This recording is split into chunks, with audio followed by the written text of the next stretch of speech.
الآن نبدأ المؤتمر. السلام عليكم.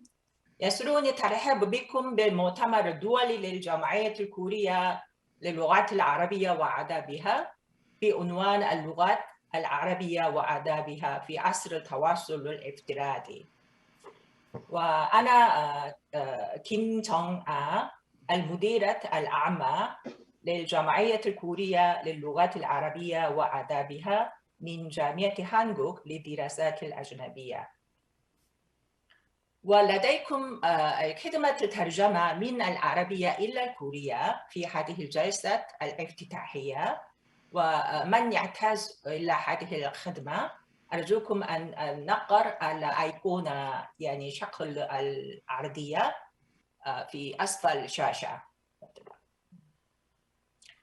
ويشرفنا في هذه الجلسة الافتتاحية مجموعة متميزة من 5 الأساتذة وواحد سعادة السفير. ومحدثكم الأول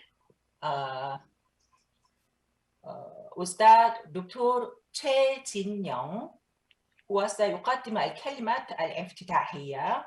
هو رئيس اللجنة التنظيمية للمؤتمر من جامعة هانكوك للدراسات الأجنبية. تفضل أستاذ تشي. أيوة، صباح الخير يا جماعة. يسرني بالغ السرور أن ألقي كلمة افتتاحية في هذا المؤتمر يعني بصفة رئيس اللجنة التنظيمية. السادة أحساب معالي وسعادة السفير يعني مملكة الأردن الهاشمية دكتور عادل أعداء الله، وحضرة الجمال والضيوف الكرام، والسلام عليكم ورحمة الله وبركاته، وأهلا وسهلا بكم في مؤتمر الجامعة الكورية للغة العربية وآدابها ودورته السادسة بعنوان العربية الآداب وعصر التواصل الافتراضي. إننا اليوم نلتقي مجددا، ولكن هذه المرة عبر شبكة الإنترنت بسبب جائحة كورونا 19 في العالم في المؤتمر الدولي لجامعة كوريا اللغة العربية وآدابها.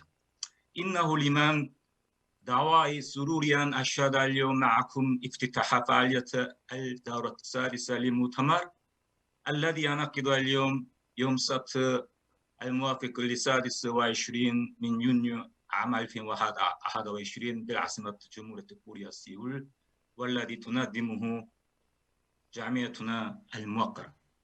سيتم خلال هذا المؤتمر تقديم 22 بحث لباحثين متميزين في كافة أنحاء العالم. سوف تبدأ عمل المؤتمر بكلمة ترحيبية للأستاذة الدكتورة سونلei رئيسة جامعة كوريا للغة العربية وآدابها، ثم يتبع ذلك كلمة تهنئة من قبل الأستاذ الدكتور تشانغ رئيس معهد الدول المجلس التعاون الخليجي التابع لجامعة دانكوك، ثم تأتي تهنئة أخرى من سعادة السفير ما يونغ الأمين العام لجامعة كوريا العربية. وبعد ذلك سوف ننتقل إلى الفعالية الرئيسية للمؤتمر، حيث سنبدأ بتقديم محاضرين متميزين جدا في مجال تدريس تعليم يعني اللغة العربية، وهما الأستاذ الدكتور أحمد صافي مستكماني الأمين العام لمجمع اللغة العربية في شرق الإمارات العربية المتحدة، والذي سيلقي علينا محاضرة بعنوان تعليم اللغة العربية في عصر التواصل الافتراضي. ثم الأستاذ الدكتور محمد سوعي الأستاذ بجامعة فيرجينيا الولايات المتحدة الأمريكية، والذي سيلقي علينا محاضرة بعنوان القوى الاجتماعية فرص تعليم اللهجة العربية. وبعد انتهاء الجلسة الافتتاحية سوف يتم تقسيم السادة المشاركين كلهم في فعالية المؤتمر إلى مجموعتين حتى نتمكن من انتهاء من فعالية المؤتمر بحلول الساعة 5:30 النصف إن شاء الله. أيها أجمل الباحثين والباحثات، أكرر شكري والتقدير لسعادة الأساتذة المحترمين الباحثين مشاركين وسعادة الحضور الذين شرفنا اليوم بحضور جلسة هذا المؤتمر. نتقدم لكم بجزيل الشكر والامتنان على مشاركتكم الكريمة معنا اليوم. أمل شخصيا أن يساهم هذا المؤتمر الدولي في توسيع آفاق التعاون، آفاق آراء يعني تبادل الآراء يعني أكاديمية بين علماء الكوريين والعرب، وتعزيز التعاون العلمي في مختلف المجالات المتعلقة بتدريس وتعليم اللغة العربية وأدب عربي. نتمنى أن نلتقي مرة عديدة في المستقبل، والسلام عليكم ورحمة الله. وعليكم السلام. شكرا يا أستاذ دكتور تشي جينيونغ. الآن الكلمة الترحيبية من أستاذ الدكتورة غواك سولي، وهي رئيسة الجمعية الكورية للغات العربية وآدابها من جامعة هانكوك للدراسات الأجنبية. تفضلي. أنا دكتورة غواك سولي، رئيسة الجمعية الكورية للغة العربية وآدابها. السلام عليكم ورحمة الله وبركاته. وعليكم السلام ورحمة الله. سعادة رئيس اللجنة التنظيمية للمؤتمر الدولي في دورته السادسة الأستاذ تشي جينيونغ، سعادة رئيس معهد دول مجلس التعاون الخليجي تابع لجامعة دانكوك الأستاذ تشانغ، سعادة الأمين العام للجمعية الكورية العربية السفير ما يونغ سام، سعادة سفير المملكة الأردنية هاشمية لدى جمهورية كوريا السفير الدكتور عادل عدائلة، سعادة الأمين العام لمجمع اللغة العربية بشركة الإمارات العربية المتحدة الشيخ دكتور محمد السافي المستغانمي، الأستاذ الدكتور محمد سواي من جامعة فورجينيا الأمريكية، الأساتذة والباحثون الأجلاء من داخل كوريا وخارجها المحترمون، أيها الحضور الكرام، إنه لا شرف عظيم لي أن ألتقي بكم اليوم في المؤتمر الدولي الذي تنظمه جمعية الكورية للغة العربية وآدابها بالتعاون مع معهد دول مجلس التعاون الخليجي التابع لجامعة دانكوك عبر منصة زوم. ويطيب لي أن أرحب بكم جميعا في هذا المؤتمر العلمي، ويسعدني أن يتكرر اللقاء ببعض الوجوه الطيبة، وأكرر ترحيب بالوجوه الجديدة التي ألتقي بها لأول مرة. كما أتقدم إليكم جميعا بخالص الشكر والتقدير على الحضور برغم من ارتباطاتكم كثيرة، وبرغم فارق التوقيت الذي ربما يكون مزعجا بعض الشيء للمشاركين من منطقة الشرق الأوسط وأمريكا ومنطقة جنوب شرق آسيا. ولئن كنت سعيدة أن تتاح لي الفرصة أن ألتقي بكم، فإنه لا يؤسفني ويكثر خاطري ألا ألتقي بكم وجاهيا في بلد كوريا، حيث يمكننا أن نقوم بواجب الضيافة اتجاهكم، وحيث يمكنكم أيضا أن تطلعوا على بعض معالم كوريا والحياة في بلادنا. ويوجد مؤتمرنا هذا تحت عنوان اللغة العربية وآدابها في عصر التواصل الافتراضي. كما تعلمون، لقد تسببت جائحة كورونا في إحداث تغيرات كبيرة في جميع جوانب حياتنا اليومية وفي مختلف المجالات السياسية والاقتصادية والاجتماعية والبيئية وغيرها. وينعكس تأثير هذه التغيرات المتعددة الأوجه في العلوم الإنسانية والتعليم، مما يؤجل في تأسيس خطابات جديدة تتماشى مع مقتضيات العصر وإحداث نقلة نوعية في العلوم الإنسانية والتعليم، وسنناقشها في المؤتمر اليوم. حيث يقدم 24 متحدثا ومتحدثة من 8 دول أبحاثا متنوعة في محاور مختلفة تندرج تحت عنوان اللغة العربية وآدابها في عصر التواصل الافتراضي. وأنا على يقين بأن مداخلات هذه الكوكبة من الأساتذة والباحثين وآرائهم سوف تغني موضوعات البحث وتعمقها. إن المؤتمر الدولي لجمعيتنا بنسخته السادسة يظهر بحلة جديدة وتزداد ثماره علمية نضجا، ويتسع نطاق البحوث التي تقدم فيه إلى مجالات متعددة نوعا وكما. ويشهد المؤتمر نمواً مضطرداً على أساس البذور التي غرستها المؤتمرات السابقة. ختاماً أتقدم بخالص شكر وتقدير إلى اللجنة التحضيرية للمؤتمر على ما بذلوه من جهد ووقت في دقة الإعداد لهذا المؤتمر لإخراجه بأحسن حلة ممكنة. وأرجو أن تجدوا المتعة والفائدة في البحوث العلمية ومناقشاتها، كما أرجو أن تغتنموا هذه الفرصة لبناء صداقات وعلاقات ودية، متمنية للجميع التوفيق والنجاح. شكرا لكم جميعا على حسن استماعكم. السلام عليكم ورحمة الله وبركاته. شكرا يا دكتورة.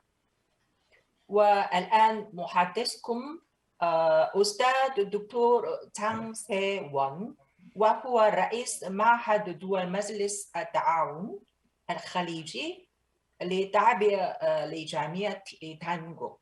تفضل. والملاحظة واحدة، يعني هذه الكلمات هناك خدمة الترجمة من اللغات الإنجليزية إلا اللغات العربية. السلام عليكم. أنا إكرانوم من الجامعة دانكوك، وأستاذ تشانغ هو مشغول، لذلك لا يستطيع أن يحضر هذه الجلسة، لذلك أنا أقرأ كلماته عشانه.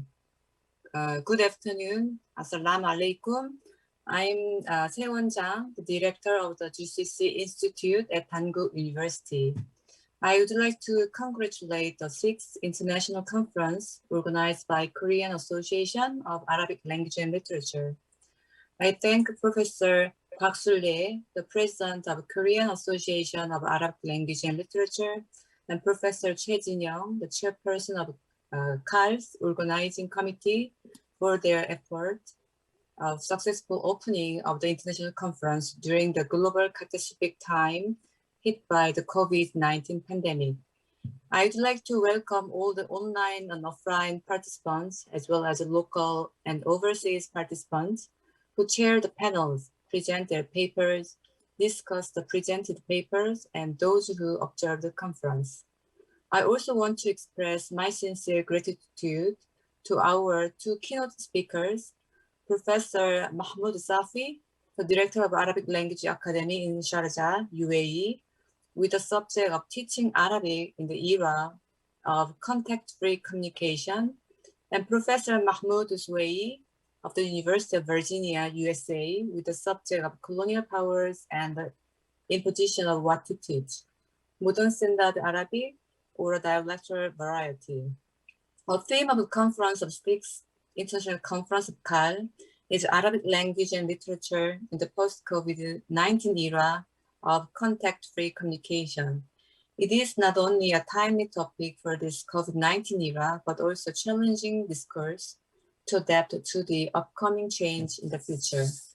So GCC Institute is very honored to co-host such a meaningful international conference. Nevertheless, I sincerely apologize for missing this conference due to other schedule arranged as my position of a Vice President of Dankook University. I hope that today's conference will provide a space for exchanging various ideas among local and overseas academia who study Arabic language and literature. Most of all, I hope this conference to be useful to discuss the direction of the academia in this non-face-to-face era. Lastly, I wish continued success and prosperity for the Association of the Arabic Language and Literature and all the participants. Thank you very much. شكرا. شكرا يا دكتورة أمينان. الآن الكلمة التحنية من سعادة سفير ما يونغ سام، هو الأمين العام للجمعية الكورية العربية. تفضل سعادة سفير. 안녕하십니까? 안녕하세요. Honorable guests, respected professors, and ladies and gentlemen. Assalamu alaikum. It is my great honor and pleasure to be here with you on this occasion of online academic conference on Arabic language and literature in the contactless communication period. I would like to extend my sincere congratulations and my appreciation goes to Professor Gwag Soonlei, Head of Korea Association of Arabic Language and Literature, and Professor Choi Jinyoung, Chairman of this year's organizing committee, and all the staff members for their hard work and effort to make today's conference a successful one. I would also like to note that this association is promoting more active international academic exchanges and intellectual collaboration in the field of Arabic language research. I strongly believe that the association has played a leading role in enhancing academic performances. The COVID-19 pandemic continues to impact every aspect of our lives, in particular, the way to communicate. In this regard, today's conference arranged to share diverse researches and teaching methods and to discuss new research paradigms in this unprecedented time is a very timely event that carries major significance. I strongly hope and know that you will find the conference extremely stimulating and enjoyable, and I wish you every success in achieving highly fruitful outcomes from this conference. In closing, I would like to say that the Korea Arab Society will also continue to serve as an important channel of exchange and facilitate the development of Korea-Arab relations. 슈크란 자질란 감사합니다. 감사합니다. 사무총장님. شكرا سعادة السفير. الآن ننتقل إلى المحاضرتين الرئيستين. دكتور محمد الزافي المستغانمي هو الأمين العام لمجموع اللغات العربية بشارقة من الإمارات العربية المتحدة. تفضل. بسم الله الرحمن الرحيم. الحمد لله رب العالمين والصلاة والسلام على رسول الله. أيها الإخوة الأحبة، أيتها الأخوات الكريمات، السلام عليكم ورحمة الله وبركاته. يسرني في هذا اللقاء الطيب المبارك أن ألتقي معكم جميعا يا محبي اللغة العربية في جميع أقطار العالم، وعلى وجه الخصوص في كوريا الجنوبية. أولا أشكر الجمعية الكورية للغة العربية وآدابها التابعة لجامعة هانكوك للدراسات اللغوية والأجنبية. أشكرهم على دعوتي ومنحي هذه الفرصة للتحدث في هذا المؤتمر الدولي المشترك الذي تعقده جمعية اللغة العربية في كوريا الجنوبية. شكرا لكم على استضافتي، وأنا بدوري أثمن جهودكم وأشد على أيديكم وأؤازركم فيما تقومون به وتسعون إليه من نشر اللغة العربية وتعميم الحديث بها. وأتوجه بشكر خاص للأستاذة الدكتورة أحلام كواك سون رئيسة الجمعية، وإلى الدكتورة نبيلة والدكتور إنسو بلي والدكتور عمر وغيرهم من الإخوة الطيبين. في الحقيقة اللغة العربية والعالم الافتراضي، هذا الشعار الكبير الذي حملتموه هذه المرة، هو شعار عظيم. أبدأ فأقول اللغة العربية لها خصائص وميزات كثيرة. من أهم خصائصها أنها لغة وصلت إلينا مكتملة البنيان، ممهدة القواعد، محكمة التقنيات، بحيث إن المتحدث بها في العصر الحديث لا يجد عنة أن يعود إلى مصادرها الأولى فيتعلم منها. لغة وصلت إلينا مكتملة. ما الذي أقصده؟ أقصد أن الطالب العربي اليوم في الثانوية، في الجامعة، في الإعدادي، يقرأ بيتا لامرئ القيس: وليل كموج البحر أرخى سدوله علي بأنواع الهموم ليبتلي. يقرأ هذا البيت الذي أنشأه ونظمه امرؤ القيس في القرن السادس الميلادي، حوالي نصف القرن السادس الميلادي، فيهتز له ويطرب به. اللغة كانت مكتملة منذ ما قبل الإسلام إلى العصر الحديث. نقرأ كلام زهير بن أبي سلمى: سئمت تكاليف الحياة ومن يعش 80 حولا لا أبا لك يسأمي. نقرأ كلام عنتر بن شداد: هل غادر الشعراء من متردم أم هل عرفت الدار بعد توهمي. فتهتز لهذه القصائد. ترى لماذا؟ لأن اللغة العربية مكتملة، هكذا أراد الله لها، فهذه صفة استثنائية. ثانيا، اللغات السامية الأخرى يكثر المتحدثون بها ويقلون، بل يندثرون. الآن بعض اللغات السامية مندثرة، تجد بعض المئات يتحدثون بها. اللغة العربية من الشجرة السامية التي يزداد المتحدثون بها يوما بعد يوم.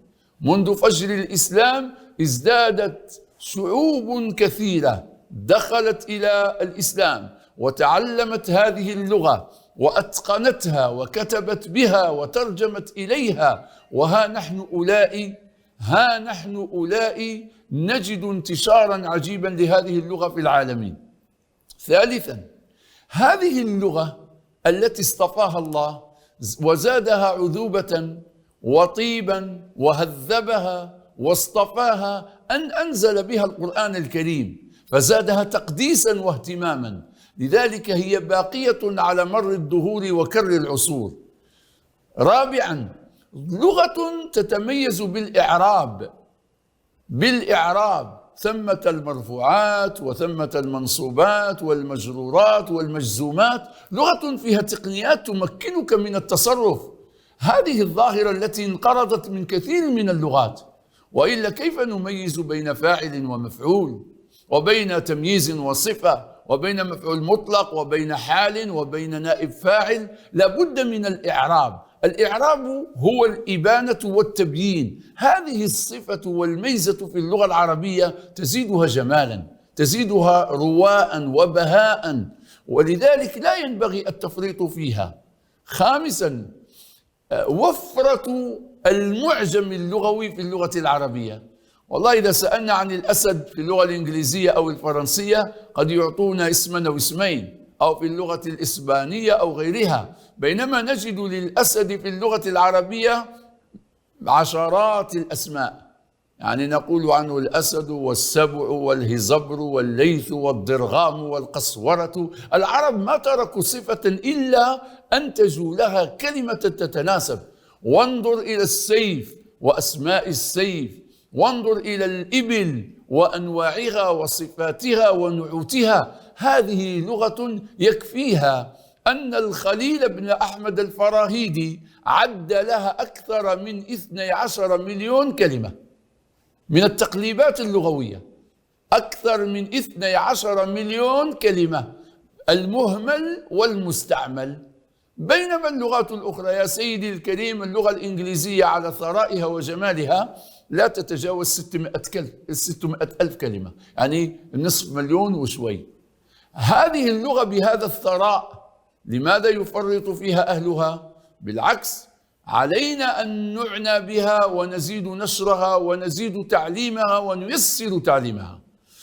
إذا جئنا الآن إلى اللغة العربية والعالم الافتراضي، طبعا أنا لست الآن بصدد تعداد خصائص اللغة ونعوتها وجماليتها، ولكن فقط بما أننا نتحدث عن اللغة العربية وعن واقعها في العالم الافتراضي. هذا العالم الافتراضي في وسائل التواصل، عبر الزوم، عبر التيمز، عبر الانستغرام، عبر التواصل، منصات التواصل، هل هذا يخيف اللغة العربية؟ نقول لا، ولا يقلقنا معشار ذرة. اللغات التي تخاف، التي لها مئات الحروف ولها كلمات معدودات، اللغة العربية كلما انتشرت ذاعت وشاعت وأحبتها النفوس وهوت إليها القلوب وعشقتها الآذان ورددتها الشفاه وتغنت بها الحناجر.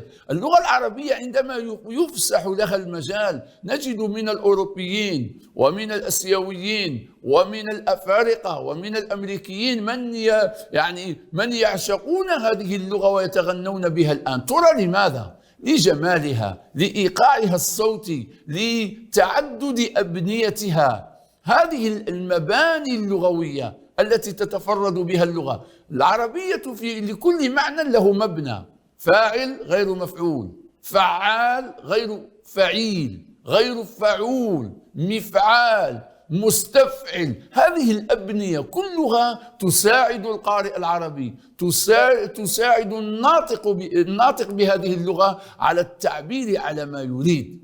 إذن في العالم الافتراضي اللغة العربية تزداد انتشارا ويزداد محبوها، وهذا الواقع. قديما أيها الإخوة الكرام كان المتحدث، كان الخطيب يخطب خطبة يستمع إليه عشرات أو المئات في مجمع، في محفل، في مؤتمر. الآن في مؤتمركم هذا في كوريا يتابعه الآلاف والألوف من العالمين. الآن أفقر مكان يكون فيه كاتب مثلا يكون في أفقر بقعة، إذا كان متميزا يحسن الكتابة يستطيع أن يوصل كلمته للعالمين. لذلك العالم الافتراضي هذا يزيد في نشر اللغة العربية. ما الذي يحذر؟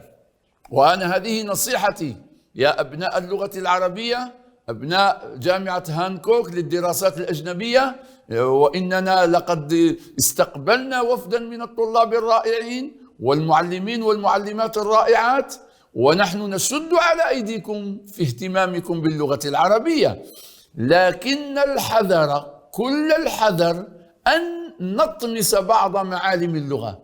لا يقولن قائل الإعراب غير مهم فيرفع كما يشاء وينصب كما يشاء ويجزم كما يشاء. الإعراب وسيلة للإبانة والتبيين، لا بد منه حتى نتبين من هو الفاعل ومن هو المفعول وما هي الصفة وما هو الحال.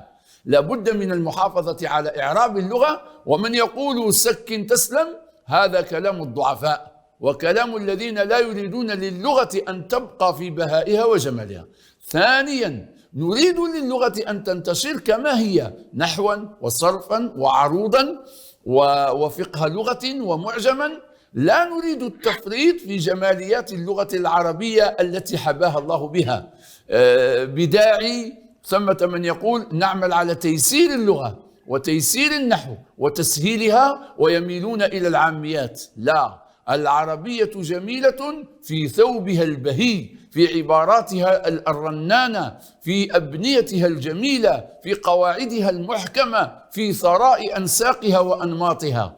هذا الذي أدعو إليه، وأنا من خلال هذا المنبر من مجمع اللغة العربية بالشارقة بالأصالة عن نفسي ونيابة عن حاكم الشارقة المفدى صاحب السمو الشيخ الدكتور سلطان القاسمي حفظه الله، الذي يعنى بالعربية ويدعمها ويعضدها ويسند أهلها ويبذل كل غال ونفيس من أجل التمكين لها، أقول من الشارقة، شارقة الثقافة والعربية والعروبة، أحييكم وأعضدكم وأثمن جهودكم، وإن مجمع اللغة العربية بالشارقة يقف مساعدا وظهيرا ومؤازرا لجامعة هانكوك للغات الأجنبية وإلى الجمعية الكورية. وأنا أشكركم على هذه المبادرات التي تعمل على تسهيل العربية، على تعميم الحديث بها، على نشرها وتعميم آفاقها في المستقبل. شكرا لكم جزيلا على منح هذه الفرصة، وأتمنى لكم في مؤتمركم هذا مزيدا من النجاح والتوفيق والتألق، والسلام عليكم ورحمة الله وبركاته. شكرا يا دكتور. الآن المحاضرة الرئيسة أستاذ الدكتور محمد السواعي، هو أستاذ في جامعة فيرجينيا الولايات المتحدة، قطر. ليست لايف مسجلة. The recognition of different dialects in Arabic by classical Arab scholars, the colonization of some Arab countries in the 19th century, namely Algeria, 1830 until 1962, and Egypt by the British, 1882 until 1954, and the impact of that on language. And also we'll discuss briefly the teaching of Arabic situation in US universities. And finally, I'll say a word or two, a cautious comment about the future of Arabic. Arab scholars, classical Arabic scholars, have always recognized differences in Arabic dialects, starting with Al-Jahil in the 9th century, going all the way to Suyuti in the 16th century. Ahmed bin Faris in the 11th century, in his famous book on Arabic, As-Sahibi fi Fiqh Law, devoted a chapter on اختلاف لغات العرب, i.e. the different dialects of Arabic. Ibn Khaldun, towards the end of the 14th century, 15th century, mentioned a lot about the different dialects, speaking about the language in the East as different from the language in the West, namely North Africa and Andalusia. He also spoke about Ahl al-Hadar wal-Amsar, the city dwellers Arabic versus non-city dwellers. As-Suyuti quotes Al-Farra about the tribe of Quraysh in Mecca, to which Arab tribes flocked, and the Quraysh would adopt varieties that they liked and avoid dialects that were not pleasant to the ear, namely al-kashkasha, the use of cha sound instead of ka, and the an'ana, the use of ayn for the glottal stop, the hamza. When Arab authors wrote, they always wrote in Fusha. Not denying, however, that there are some books that were written in Ammiya, but these were orally transmitted books, popular folkloric material that used Ammiya and with admixture of Fusha. I'm referring here to Sirat al-Zahir Babers, Sirat Bani Hilal, or Taghribat Bani Hilal, and also the Arabian Nights, Alf Layla wa Layla. Again, as I said, when Arab authors wrote, they always wrote in Fusha.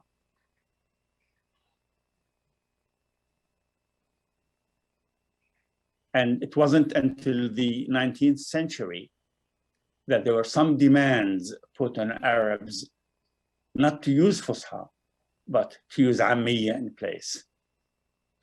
And here I'm referring to British colonial administrators. When they occupied Egypt, they interfered in every aspect of life in Egypt, including the educational system. They introduced English as a language of instruction. They marginalized Arabic. Arabic deteriorated. Teachers became incompetent in the language.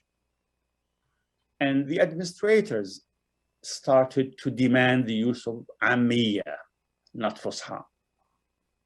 I will mention 3 administrators, British administrators or colonial system administrators, one of whom is German. These are Wilhelm Speter Bey, William Wilcox, and John Selden. It's limited time for me to go in the opinion of every one of them, but the 3 can be characterized as following. They maintain that if Egypt wanted to make progress and development, they have to write in Ammiya. They have to abandon al-Fusha. They also maintain that Egypt will not have any literature as long as they wrote in Fusha. They even went further. They wanted to get rid of the Arabic writing system and replace it by Latin script. Preposterous views in my view, in my point of view.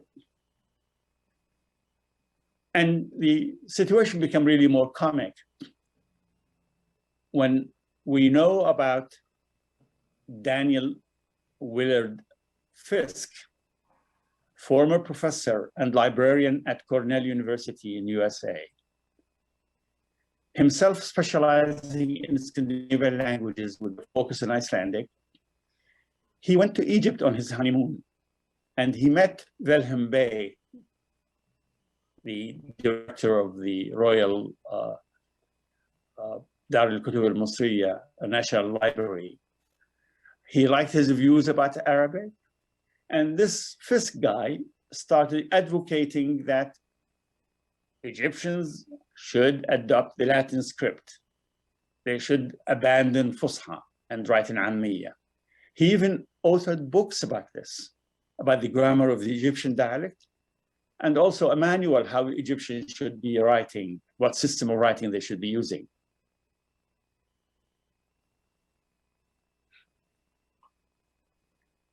Now, the reaction of Egyptians, how was it? As you can imagine, colonials had friends or subordinates or people who were compliant to their views. I will mention 2. One is by the name of Ahmed al-Azhari, who with Wilcox established a journal called Jaridat al-Azhar, in which writing was done in Ammiya. And they encouraged others to write in Ammiya. They gave rewards to those who are writing Ammiya. And the other person is a highly respected person in the 19th century. He was steeped in history, religion, philosophy, writing, and yet he became compliant when it comes to Fusha and Ammiya, despite his expressed views and glorifying the Fusha. This Abdullah Nadim established several journals, but leading amongst them are 2, Al-Ustadh and At-Tankit wa Tabkit. In Al-Ustadh, he glorifies Arabic, and yet he wrote articles in Fusha. Simultaneously, he wrote articles in Ammiya side by side. In some instances, he even mixed Ammiya and Fusha in the same article. Why would such a person do this? Or why would Al-Azhari also do this? Is it being compliant with the masters? Was there a financial reward? Were they after prestige? Or were they truly convinced of the ideas that Ammiya is more appropriate to write in than Fusha?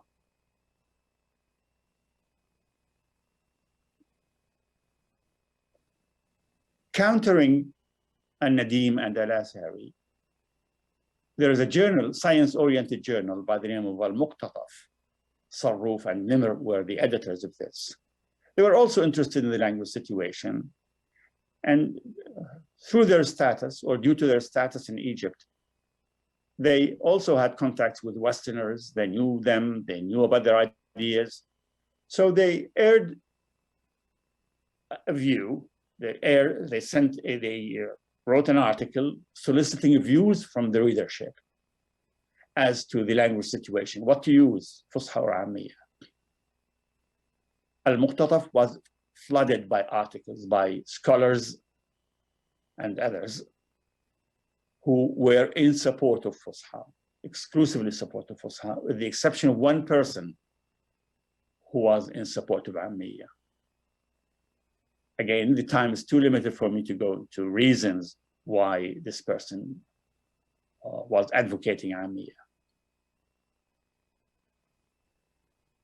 But again, the huge support for Al-Muqtataf was to write in Fusha, and they decided that they would not use Ammiya in their writing in the journal. However, they advocated that maybe we could start teaching the young in Fusha, and maybe in a span of 20 to 30 years, they will, this Fusha Arabic will become kind of the standard form among those people. A very ambitious enterprise for sure. I'm not sure it can be accomplished in 30 years. Now in 1959, Charles Ferguson wrote an article by the title of Diglossia, in which he said there are two varieties, he mentioned 6 languages, Arabic amongst them, and he mentioned that in those languages, there exists 2 varieties of language. Each is used in specialized functions. Then he revised this article later on in 1996, the Glossary revised. And as you can imagine, this article created deep interest among Arabs and Westerners who were writing in Arabic or who knew Arabic. And yet, in discussing the Arabic situation, several people felt that this tool, or the ideas that Ferguson extended, were not satisfactory to explain the phenomena in Arabic. Some people argued about 3 varieties existing in Arabic, which triggered the term triglossia.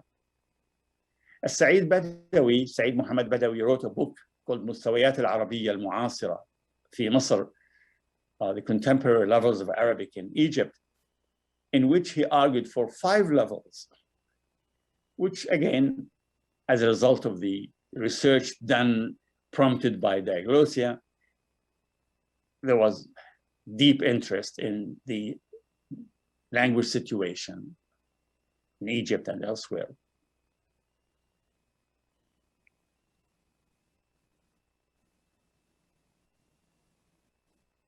Many students from the Arab world came to the US to study. Many of them studied linguistics. And as we know, the modern linguistic theory highly emphasizes the spoken side of languages. And since Fusha is not acquired natively, whereas the Ammiya is acquired natively, this created division among students of Arabic. Later on, professors of Arabic, different institutions. There are some people who advocated the use of Ammiya in addition to Fusha. And the other group stuck exclusively to Fusha as the form, the variety of Arabic that is repository of Arab culture. And these 2 groups also ended up authoring books And the books, some people stuck again to the use of Fusha, others mixed Fusha and Ammiya.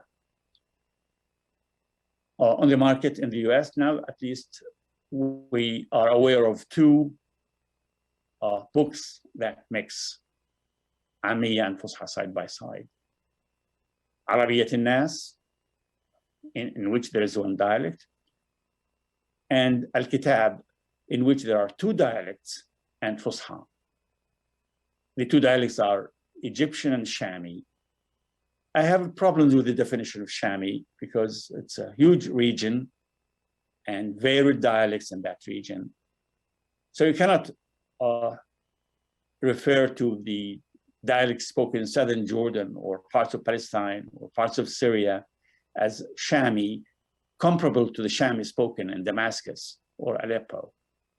So there's some fudging in the definition of Shami. And yet they advocate teaching one variety and Fusha. And this in itself brings problems in the classroom situation. If the teacher is not a speaker of Egyptian or Shami, then there will be some fudging, some artificiality. That teacher, say from Yemen, not a speaker of Shami or Egyptian, how would he teach those varieties? That's definitely a problem.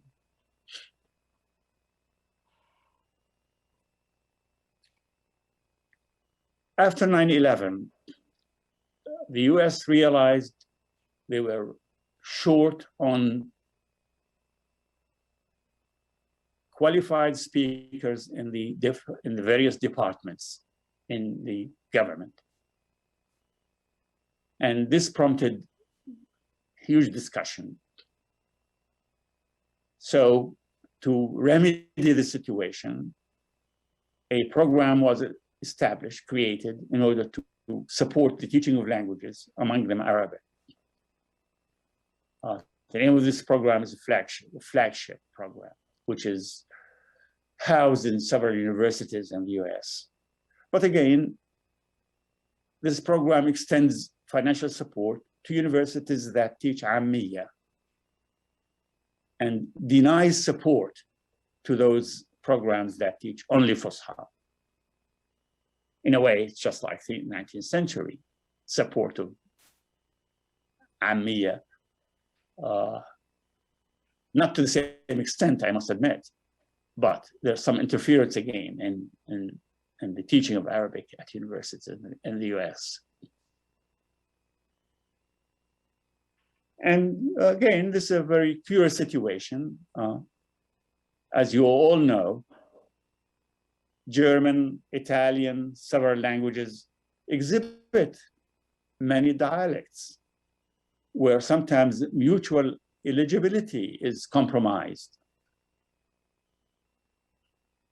And yet, when they teach those languages, either in their school systems or to foreigners, they only teach the Fusha form of those languages. Hochdeutsch, for instance, High German. The insistence on Arabic to teach Ammiya is a very curious situation, as I see it.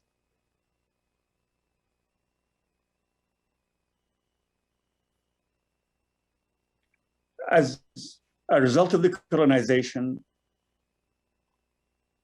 there was a class of Arabs who adopted the colonizer's point of view. And up to this very day, we notice, for instance, in Algeria, there's a struggle between the Arabophiles and the Francophiles. Arabic to them is a language of religion, heritage, shunned away, pushed away. French is the language of modernity, the offices we work in. It's for the breadwinning person. And that results in, as you can imagine, in divisions in society. Now, what is the situation in the 21st century for Arabic? The situation is definitely different from the 19th century. Schools are widespread. They teach Arabic. Definitely, there are schools that teach foreign languages before they teach Arabic. Yes, there's that class of in the society in the various countries in the Arab world. There are also institutes of higher education teaching in Arabic. In some countries, the sciences are taught in English or French. Arabs are traveling more, despite the borders are still strict, just like the situation was in the 19th century. But there's more travel for work, tourism, religious purposes. There's also a new development, and that's the electronic media, with broadcasts by some in Fusha only. What will happen to Arabic then as a result of schooling, education, travel, electronic media that doesn't know borders, that crosses all borders, and people pay attention to that? Will those differences in Arabic dialects be bridged? Will the chasm among the different dialects be bridged in time?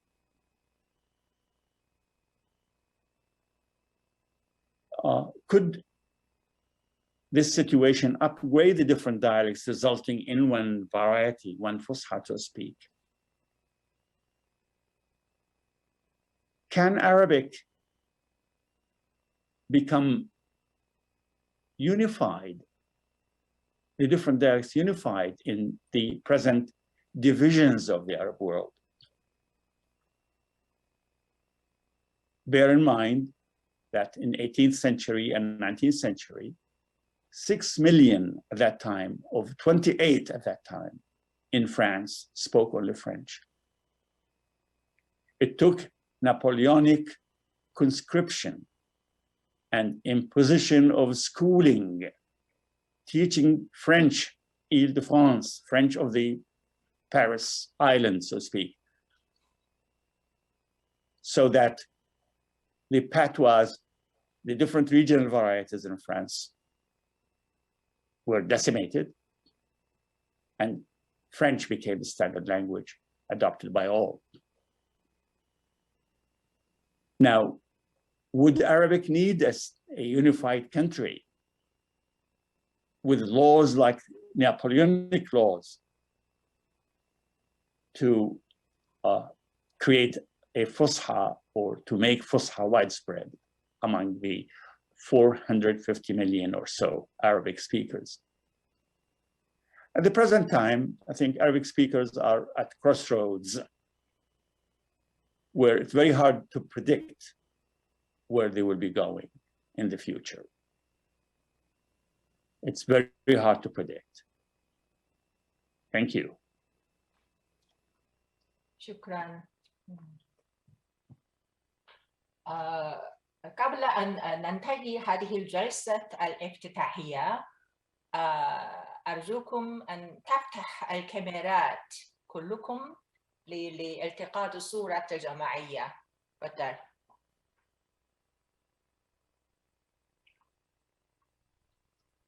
그래도 우리 1, 2, 3 한번 해가지고 같이 마칠까요? 그렇죠. 1, 2, 3, cheese. شكرا شكرا. اوكي. الآن سوف نأخذ استراحة لمدة 10 دقائق، وبعدها سنبدأ الجلسة الأولى والثانية معا. والملاحظة مهمة، عندنا الخطان. الخط الذي أتحدث الآن سوف يكون الجلسة الأولى والثالثة والخامسة، وهناك خط ثاني يعني يتحول إليه من يتابع الجلسة الثانية والرابعة والسادسة. وبعدين سوف نعود مرة أخرى إلى الخط الأول هكذا. شكرا. وعنوان الخط الثاني هذا منشور في نافذة الدردشة. شكرا. عفوا.